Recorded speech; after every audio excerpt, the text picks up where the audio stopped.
Bueno, vamos a comenzar la presentación del libro Cooperación Hispano-Argentina con algunos de los miembros del grupo ANFAS. Bueno, lo consideramos también un poco un producto del grupo, evidentemente. Les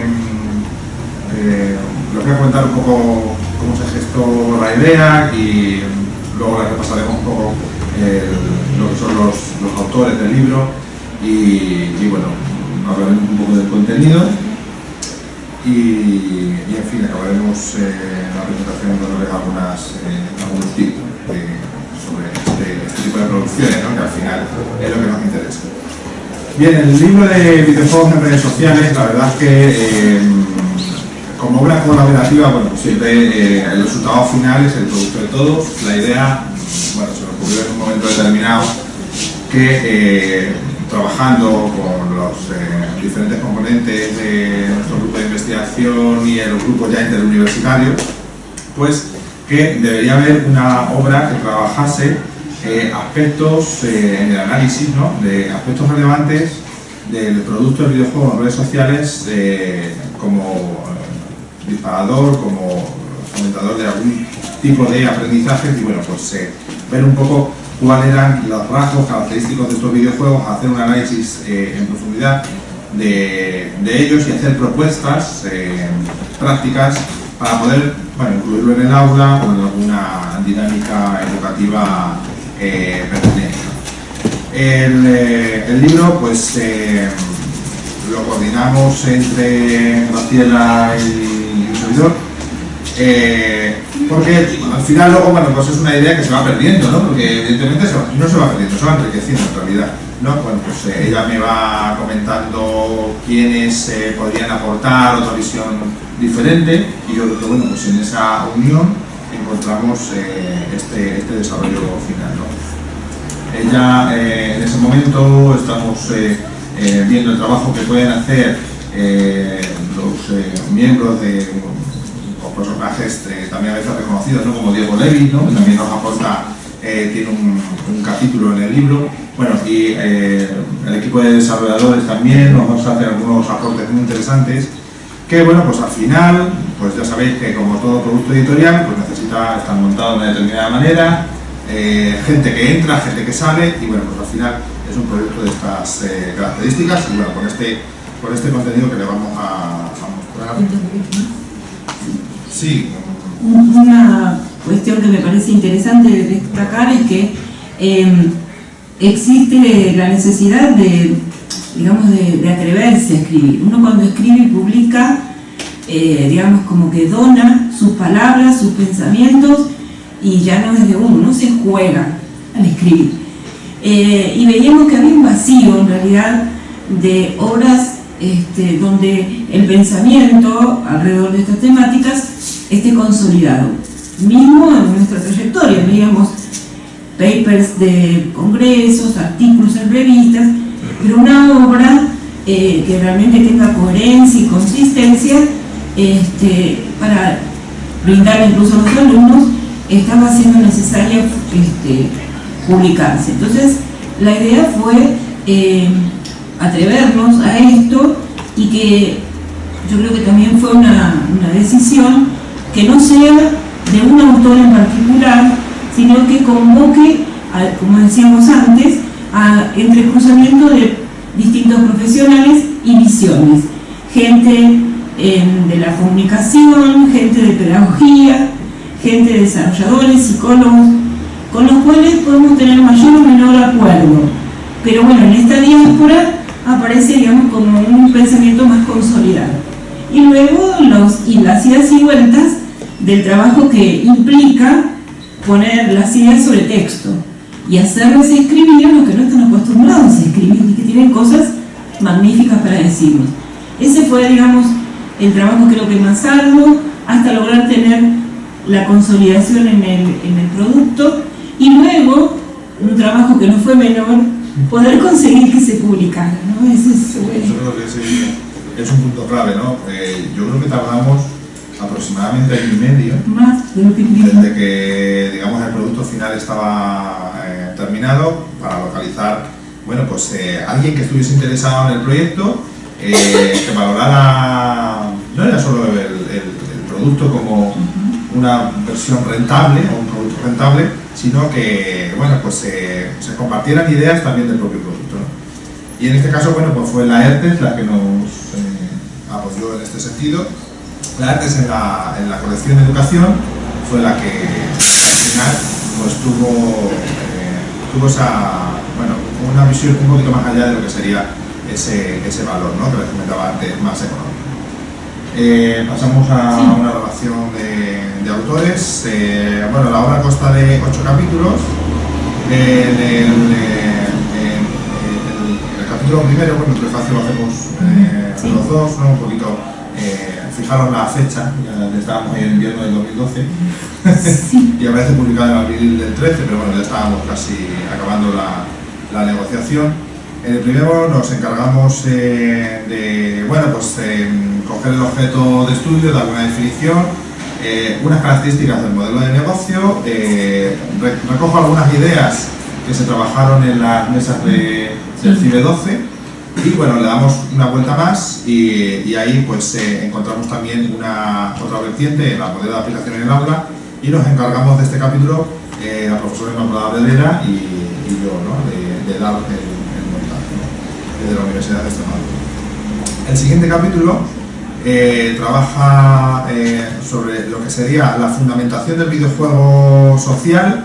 Aquí le damos voz a un desarrollador que en este momento es From the Beach en Alicante, que José David Poveda pues realiza me parece que una buena aproximación sobre lo que ellos entienden como aquellas características, estamos hablando de mecánicas, de fundamentos del juego, ¿no?, aquellos elementos que podrían contenerlo, y él lo plasma de forma bastante interesante, evidentemente desde una postura que no es academicista, ¿no?, porque somos los dos los que tenemos que andar corrigiendo algunas cuestiones gramaticales, algunas, bueno, en fin, cuestiones más ya de ponerlo, de darle una visión más llevadera hacia el público al que va a estar dirigido, y bueno, por lo cual, bueno, pues yo creo que evidentemente nos aportó mucho y con gran calidad, ¿no?, en este sentido.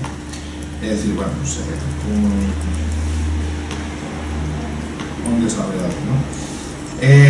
Luego, Diego Levis, desde la Universidad de Buenos Aires, nos aporta el modelo comunicacional del videojuego en red social. Bueno, otro punto de vista concreto, cogemos el producto y nos vemos cómo se comunica y nos hace una reflexión sobre ese modelo propio y luego obras tan relevantes como las de Bucinga, desde el momento comunicacional del videojuego compartido, pues ahí establece esas relaciones que luego nos explican una serie de dimensiones sobre las que trabajar ese factor comunicativo, ¿no?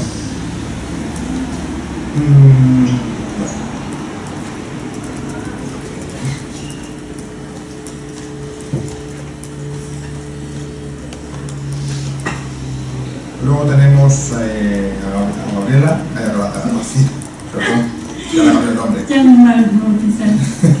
Aprendizaje de videojuegos en redes sociales, ahí ¿nos comentas? Sí, bueno, en realidad la idea de este capítulo es un poco una idea redundante en mis pensamientos, que es entender el aprendizaje incidental, ese aprendizaje que no es explícito y que justamente en el momento del jugar toma más fuerza. Sabemos que aquello que nos lo dicen explícitamente va a un sector de la resistencia de la conciencia. La idea es ver este concepto de cómo los videojuegos, que digamos los definimos como un hipergénero, porque es algo más de todo lo que confluye para el desarrollo de un videojuego, tiene también de sí un modelo de aprendizaje implícito. Y si lo situamos en esta nueva, digamos, para este momento era algún boom, ahora ya no tanto, los videojuegos en redes sociales y la tremenda viralización que estaba teniendo en ese momento, bueno, esto de por sí está generando un modelo cognitivo de aprendizaje. Esta idea es un poco la que queremos seguir distribuyendo, ¿no? O sea, como que somos ya cada vez más los sujetos que jugamos estos videojuegos y que para jugar tenemos que pensar y aprender de esta manera, con lo cual al enfrentarnos a otros objetos de aprendizaje vamos a aplicar esas mismas estrategias. Y bueno, estas pistas yo creo que son paraguas grandes como para entender la realidad.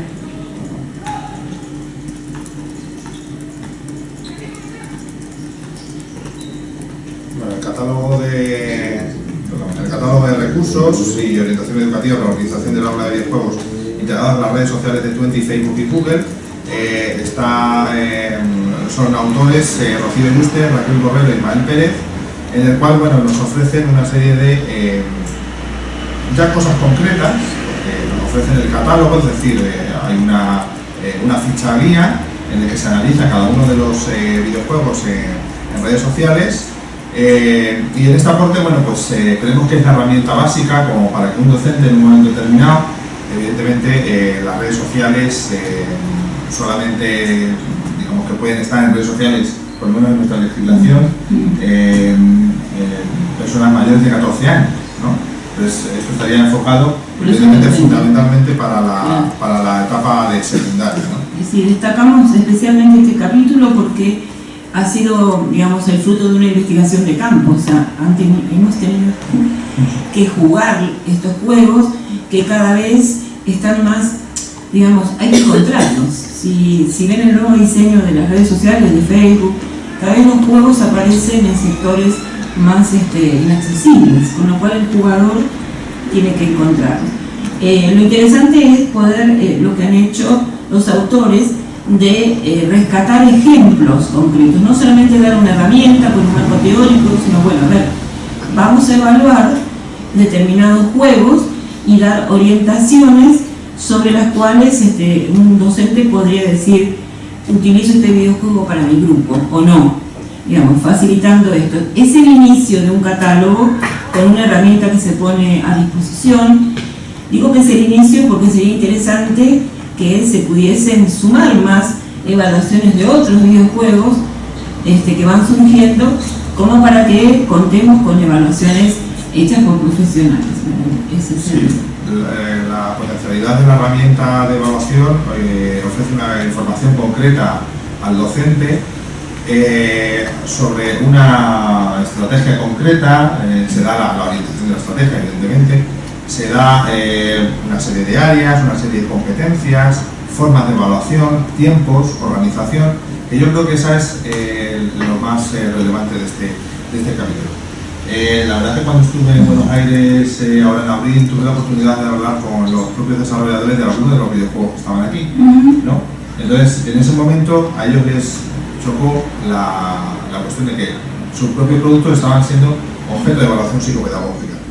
La verdad es que ellos se mostraron bastante contentos, sobre todo los de Angry Birds que estaban por allí, y alguno más en que nuestro grupo realizara este tipo de evaluaciones de sus productos.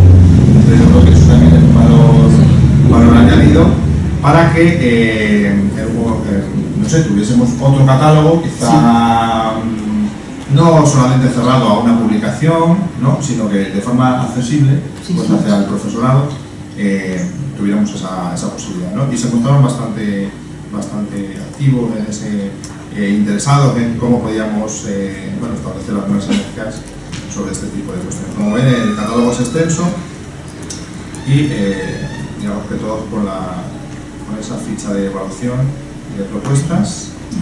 Bien, y luego los compañeros de la Universidad de Valencia, Francesc Josep Sánchez y Concepción Roch, nos ofrecen ya también unas estrategias didácticas para trabajar con estas herramientas en el aula. La perspectiva es muy interesante porque aparte de recordarnos algunas de las estrategias y formas de aprendizaje, nos ofrecen estrategias concretas para poder trabajar, ¿no?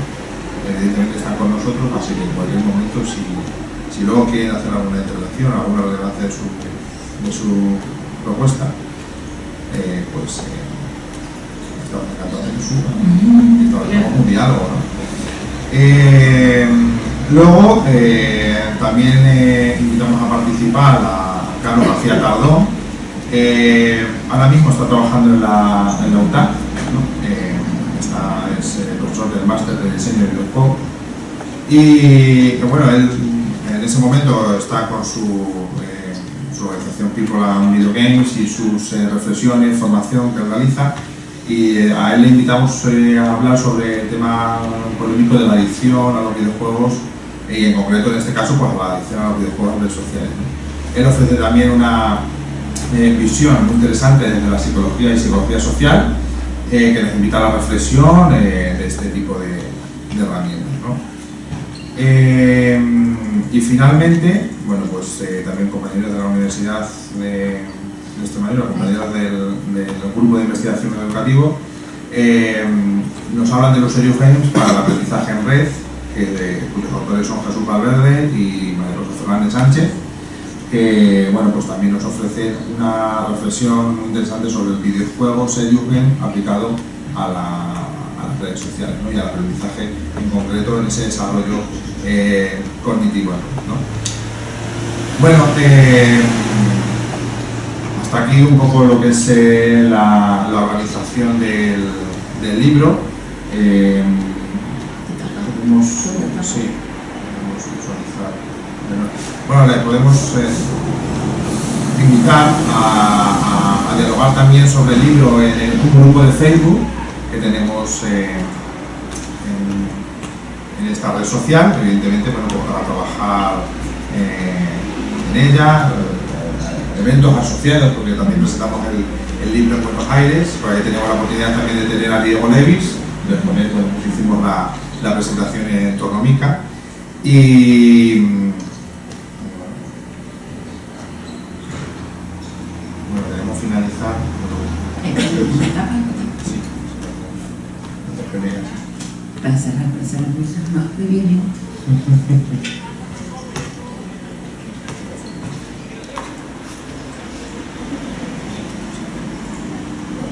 Esto ya es de dónde bajé Nada, para el diseño de la etapa tuvimos que superar un conflicto también, ¿no? Porque en realidad, en principio,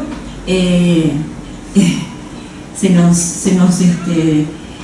soltaba la liebre, como se dice, ¿no? O sea, en realidad hacíamos una etapa seria de un libro de videojuegos, y entonces me parece que tenía que ser algo que implicara también algún tipo de desafío. Entonces lo que logramos a través de esta creativa fue transformar los iconos de los videojuegos de redes sociales más nombrados en el interior del grupo, del libro, en iconos que tenían alguna pista pero que no eran totalmente reconocibles. Con lo cual los invito a que traten de adivinar de qué se trata cada uno de estos, a qué red social o a qué juego hace referencia. Por ejemplo, ¿lo conocéis? Bien. Nunca hemos recibido una invitación a este juego. ¿Este de aquí? Muy bien. ¿Este?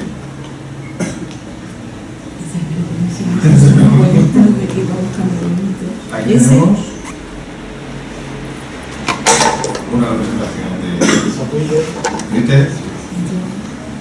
Aquí este. El me gusta. Y este es el de la ramita con el... Bueno, la verdad es que el diseño fue realizado por la hija de María Clara, la hija de Graciela, porque, bueno, en fin, es una diseñadora gráfica también y jugadora, ¿no?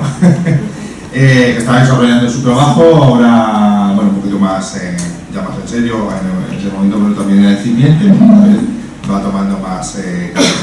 También nos enfrentábamos al problema de las marcas en los libros, ¿no?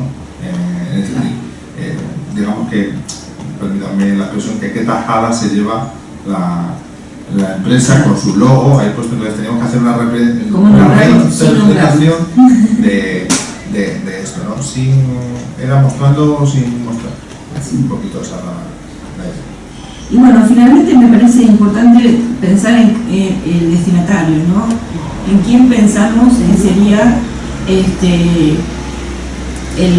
que pueda recepcionar esta obra y que le pueda ser útil. Pensamos que faltaría, digamos, ese aporte, nuestro aporte a los formadores, digamos, ¿no?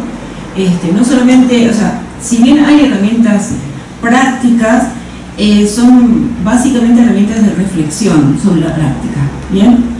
El lenguaje, lo que cuidamos es que, si bien es un lenguaje académico, no es un lenguaje tan cerrado que nos impida que formadores de desarrolladores o gente que es de otros ámbitos no los entienda, porque cada profesión tiene su código. Entonces la idea es que tenga un lenguaje elevado, pero no encriptado, que se pueda comprender. Y bueno, de difusión básicamente. Bueno, la idea es que esto pueda llegar a ser fecundo en, bueno, a ver, generar buenas prácticas o cómo se aplica esto, cómo se lo apropia el lector la obra en su ámbito de trabajo. ¿Les vemos para cerrar? ¿A quiénes les dedicamos esta obra? Al niño interior que todos llevamos en nuestro corazón, un niño que aún en la adultez necesita jugar y sentir, porque la vida fluye y desborda en cada sonrisa compartida.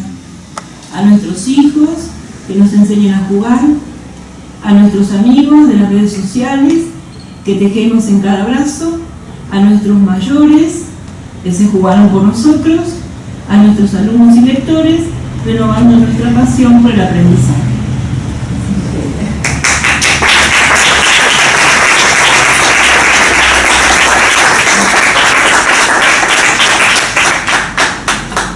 Y ahora, permítanme la cuestión práctica, no van a encontrar el libro en ninguna librería de Cáceres en este momento. Nos comentaba una librería que solamente había 4 ejemplares en Granada, entonces, como comprenderán, pues ahora no es el momento como para poder echar un viaje a Granada, ¿no? Que nos gustaría muchísimo. Entonces, de momento, la única forma de poder tener el libro es o bien a través de la página de Amazon o bien directamente a la editorial, bueno, en sus librerías respectivas, en sus sitios de origen, ¿no? Es una pena que en este momento no se le pueda ofrecer esa posibilidad, ¿no? Pero bueno, en fin, queda ahí y bueno, nuestros contactos como siempre. ¿Alguna cuestión que quieran aportar los otros autores que están aquí? Sí, o también invitamos a otros. Sí, micro, no te pena.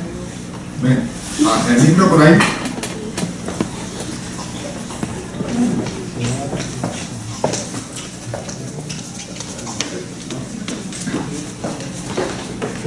Más que nada porque luego quede grabado. Esa pregunta era para quedar bien y ya está. Bueno, que se oiga. ¿Pregunta?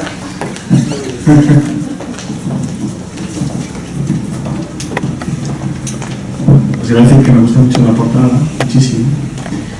Que lo de la adultez, que precisamente estábamos hablando hace un minuto, que al final no es el niño interior que todos llevamos dentro. Y estábamos comentando antes en el interludio, que Herbert Reed dice que eso del concepto de adulto es porque nos sale la duda, pero que en realidad entendíamos que siempre estamos madurando, con lo cual, en realidad, debíamos quitarnos esto de adulto igual a no juego. Y ahora les viene la pregunta capciosa, que es ¿cómo ha envejecido el libro teniendo en cuenta que Cigna pues, se ha descalabrado, ¿no? O sea, que es un fenómeno muy nuevo, que seguramente ha sucedido incluso después de haberlo escrito. Y entonces, esa es mi pregunta. ¿Cómo veis ahora, después de este fenómeno, muchas de las cosas de las que estáis hablando en vuestro libro?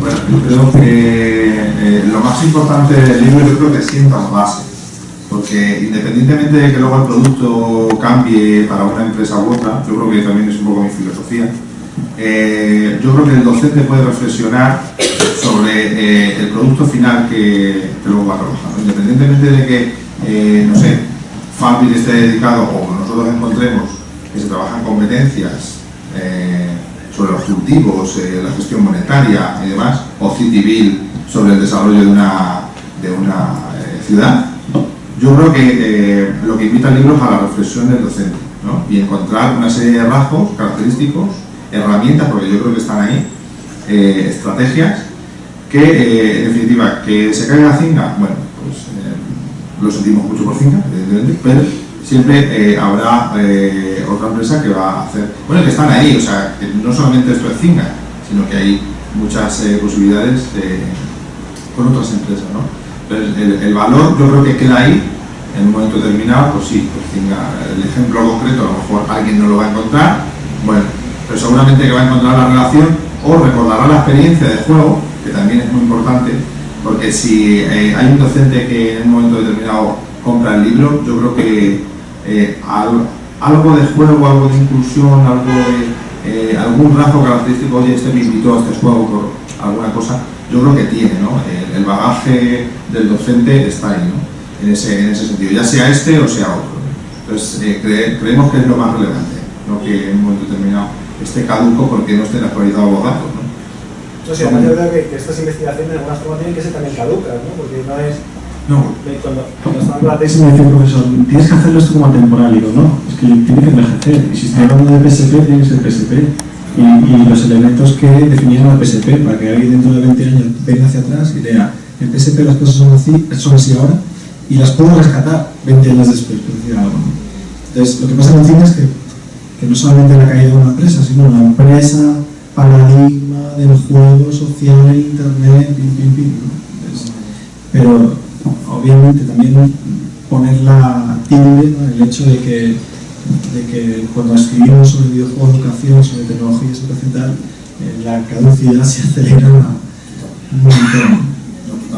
Exactamente, es que yo creo que es el riesgo que se corre cuando se escribe sobre videojuegos, porque esto, la velocidad de cambio es tan alta y además la burocracia para publicar un libro y tal es tal que tienes que valerte de lo que está en las redes, de las páginas y de todo lo informal que está allí a la mano. casi de proceso. Sí, realmente es una palabra muy sabia, ¿no? O sea, cómo uno observa o evalúa sus productos en términos de una línea temporal. Esta palabra envejecemos todos, no los productos también. Y en un momento de tanta fugacidad, de que todo está, digamos, se diluye en el tiempo, ¿no? Parecería como que es todo tan etéreo y todo tiene que ser tan instantáneo. Perdemos esa noción, digamos, de sujetos históricos que nos permiten decir esto es lo que yo pensaba en este momento. Quizá dentro de 5 años lo reescriba de otra manera o lo debería reescribir de otra manera. Pero estos hitos, por eso empecé diciendo, es una jugada muy atrevida la que ponemos cuando escribimos, ¿no? Porque ya está, la letra consolidó la idea. No quiere decir que, bueno, a ver, lo puedo arreglar, pensé, te pareció escuchar. No, está escrito. Y eso también nos compromete. El tema del análisis de los movimientos del mercado a través del desarrollo de videojuegos, como dice Paco, va cambiando, digamos, las estrategias. De hecho, ya las mismas páginas están distintas, pero bueno, la pregunta que me haría sería ¿cómo encontrar certezas o solidez en esta vorágine? Porque no podemos vivir permanentemente en aquello que se diluye, ¿no? Provoca mucha ansiedad y hasta angustia existencial, porque somos seres históricos, ¿no? Me parece que tenemos que seguir apostando a esos dos movimientos, el movimiento de lo nuevo, de lo fugaz, por eso estamos en tecnología, sin renunciar a aquellas cuestiones que son, digamos, bueno, a ver, paro, veo el objeto, lo analizo, porque está impactándome en mi vida. Sí, un poco retomar algunas ideas que se están dando en el mundo de la educación digitalización. O sea, algunas experiencias en videojuegos en redes sociales ya existían antes de que existiera el libro. Incluso tuvimos que actualizar el libro 2 veces. Sí, sí. Una por cada 6 meses que pasaba. Porque claro, había que actualizar datos, la empresa, la editorial, nos decía, no, es que la página, no sé qué, hay una estadística de hace 2 meses ya, pero es que no podemos hacer otra cosa, ¿no? Sí. Pero ahí estuvimos bastante, trabajando bastante en ese. Me gustaría escuchar decir una palabrita de los otros autores que están acá. Parece que estaba pasando la verdad. Bueno, yo lo que tengo que decir es que nos da igual con nuestro capítulo que haya caído esta empresa, ¿no? Porque nuestro capítulo va a nivel general de estrategia, bueno, de cuáles son diríamos, las potencialidades educativas de los videojuegos en general y cuáles son los procesos por los que cualquier videojuego pasaría a la hora de recoger estrategias didácticas, ¿no? Entonces, por ahí nos libramos, ¿no? O sea, que diríamos que bueno, hay que leerlo, ¿no? Pero nos libramos de esa cuestión y que es los planteamientos pues, directamente didácticos de qué cuestiones son las que los videojuegos vamos, desarrolladas y muy desarrolladas y muy sacadas de un contexto general de videojuego, ¿no? Pues cada una de las estrategias se diluyen en cuando se juega, pero que luego las analizamos y vamos haciendo, pues, que es lo que hemos hecho en el capítulo, ¿no? Extrayendo cada una de las pequeñas cuestiones que colaboran al sentido global educativo. Pues ahora hay Rocío, que es la parte más práctica, es decir, la del catálogo. Bueno, yo nada, daros las gracias por coordinar el libro y contar un poco la anécdota de cómo surgió el capítulo y la importancia. Recuerdo ir en el coche con Graciela, yo creo que iba conduciendo a Alejandro, que íbamos camino Alejandro Isparaguirre, íbamos camino a una reunión y de repente me dijo, estamos con el libro y ¿sabes lo que falta? Un catálogo de videojuegos. En ese momento estábamos 3 profesores de aquí, allí en Buenos Aires, y nos encerramos 3 semanas a jugar a todos los juegos que estaban en las redes sociales. Vimos 3 semanas, los 3 somos psicopedagogos, y nos encerramos a jugar a todos los juegos durante 3 semanas. Y de ahí surgió el catálogo. El catálogo realmente es atemporal. Los ejemplos son temporales y ya han pasado, pero el catálogo es atemporal. Se puede utilizar, se puede mejorar. De hecho, con Esther y con Lourdes lo hemos hablado. Ellas tienen un instrumento también que han ido mejorando y que es muy importante. Entonces, bueno, la herramienta realmente sí es atemporal y los ejemplos irán cambiando, irán mejorando con el tiempo. Eso no es problema. Y agradeceros la presentación y la iniciativa. Bueno, y por último,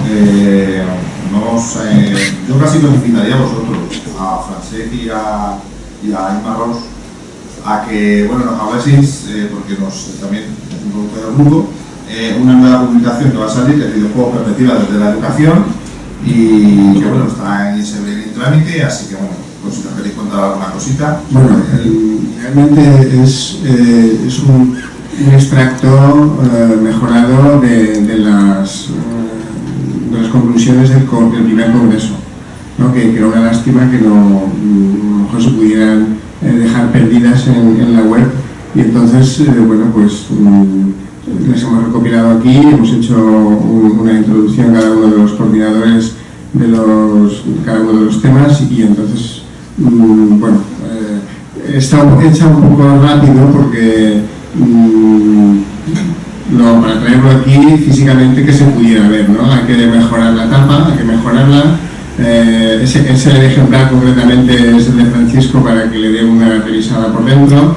Nuestro grupo también está volviendo a revisar y simplemente era decir que está ahí, que está la relación de todas las ponencias y artículos que hemos utilizado están ahí en el copyright, que entre todos un poco, claro, solamente hemos podido hacer 6 ejemplares para hacer el análisis, ¿no? Pero Si luego, cuando hagamos esa revisión, ya lo llevaremos a definitivo, aunque los autores, para no perder tiempo, van a tener que fiarse de nuestra revisión, que hagamos nosotros, Francisco, Graciela y nosotros. Yo creo que luego, pues a través del CIDE y los correos electrónicos de la base de datos del Congreso, pues os diremos cuándo estará accesible, ¿no? Que puede ser una vía de comunicación con los congresistas, ¿no? Tanto los presenciales como los virtuales, ¿no? De los libros. Muy bien. Bueno, pues... Bien, pues cerramos el día de hoy.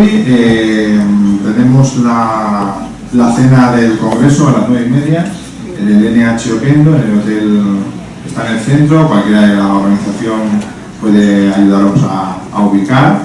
Y nada, empezamos la siguiente sesión a mañana a las 10, quiero recordar.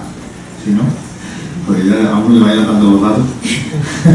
Con la última mesa y luego la clausura del Congreso, la mesa que va sobre videojuegos más allá del aula, con también la mesa de comunicaciones y que tenemos la posibilidad de disfrutar mañana, ¿no? En el curso. Muy bien, pues nada, os invito a que sigamos luego ya más socialmente en la sede.